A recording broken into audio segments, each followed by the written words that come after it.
Assalamualaikum warahmatullahi wabarakatuh. Nama saya Putra Triansyah Daniel. Saya dari kelas D Keperawatan 2023 semester 1. Di video ini saya akan menjelaskan proses terjadinya sistem peredaran darah tubuh pada manusia. Nah, perlu kita ketahui, darah mengalir ke jantung sebanyak 2 kali dan yang bisa disebut juga terjadinya peredaran darah besar dan peredaran darah kecil. Nah, kita bahas dulu di dalam peredaran darah kecil ya. Peredaran darah kecil itu dari jantung sebelah kanan menuju ke paru-paru dan akan kembali lagi ke jantung melalui jantung sebelah kiri. Untuk peredaran darah besar itu seperti jantung, darah yang dari jantung sebelah kiri mengalir ke seluruh tubuh dan akan kembali lagi ke jantung melalui jantung sebelah kanan. Seperti yang telah saya jelaskan, jantung itu ada ruang kanannya dan ruang sebelah kiri. Nah, di dalam jantung itu, di masing-masing ruangnya, terdapat yang namanya atrium dan juga ventrikel. Nah, di antara atrium dan ventrikel tersebut terdapat satu katup. Di ruang sebelah kiri terdapat katup mitral dan sebelah kanan terdapat katup tricuspidalis. Selain itu juga terdapat satu katup lagi yang berada di kanan dan kiri.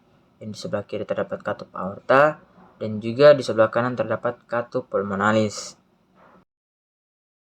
Nah, setelah mengetahui nama-nama tersebut, langsung saja kita masuk. Sekalian saya akan menjelaskan fungsi-fungsinya. Nah, setelah udara, oksigen yang keluar yang berasal dari paru-paru yang melewati alveoli, udara tersebut akan melewati yang namanya vena pulmonari.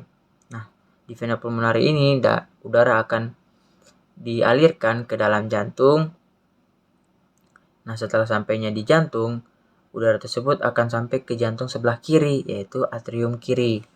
Nah, di atrium kiri tersebutlah terjadi darah yang mengandung O2.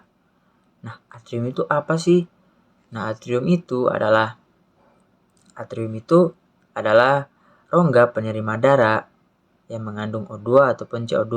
Nah, di atrium sebelah kiri ini darah yang mengandung O2 yang akan diterima.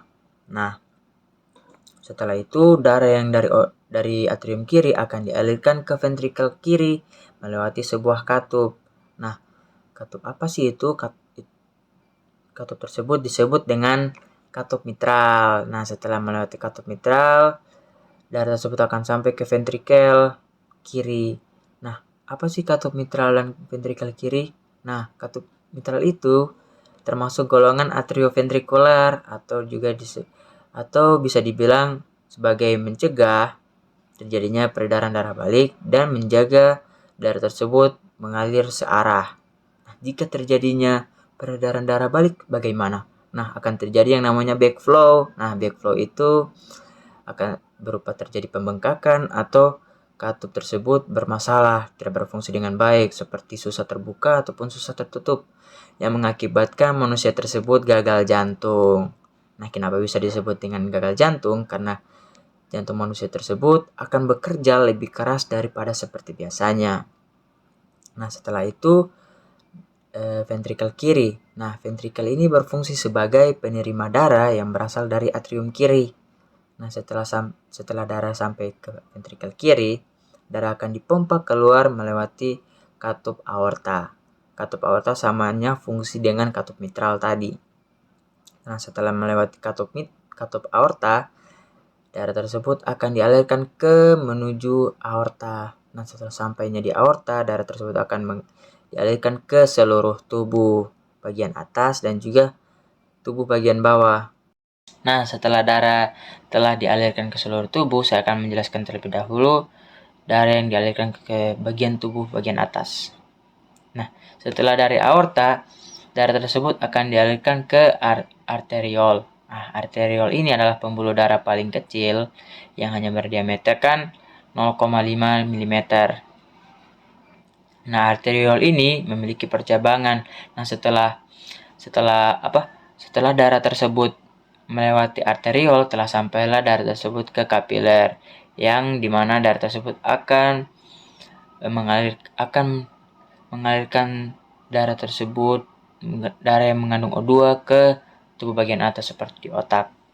Nah, setelah itu akan terjadi yang namanya metabolisme, yang akan setelah tugas darah telah selesai mengantarkan O2 tersebut, tugas darah selanjutnya adalah mengangkut hasil gas pembakaran, yaitu CO2. Nah, di situ juga terjadi yang namanya difusi gas, pertukaran O2 dengan CO2.